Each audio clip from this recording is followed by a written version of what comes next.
සුබ දවසක් හැමෝටම. ඉතින් අදත් මම ගෙනල්ලා තියෙන්නේ තවත් ජොබ් වේකන්සි එකක්. ඉතින් මගේ YouTube channel එක subscribe කරලා නැත්නම් අනිවාර්යයෙන්ම subscribe කරන්න. ඊට පස්සේ ඔයාලට දැනගන්න පුළුවන් රජයේ සහ පෞද්ගලික අංශයේ රැකියා. ඉතින් මම අද ගෙනල්ලා තියෙන ජොබ් වේකන්සි එක තමයි කර්මාන්ත ශාලා රැකියා නෙමෙයි. මේක මහා මාර්ග ඉදිකිරීම සඳහා සේවකයන් බඳවා ගැනීමක්.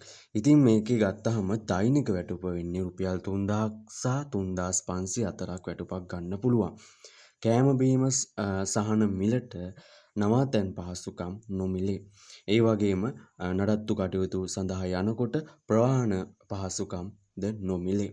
ඉතින් ඕන කැමති කෙනෙක් ඉන්නවනම් මේ ජොබ් එක කරන්න පුළුවන් කෙනෙක් ඉන්නවනම් මැසේජ් එකක් දාන්න මගේ නම්බර් එකට.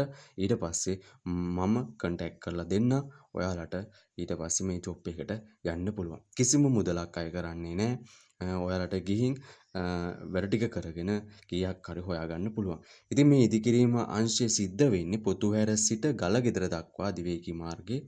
ඉතින් ඔයාලට පුළුවන් හොයාගෙන ගිහිල්ලා හරි කමක් නැහැ මේකට සම්බන්ධ වෙන්න.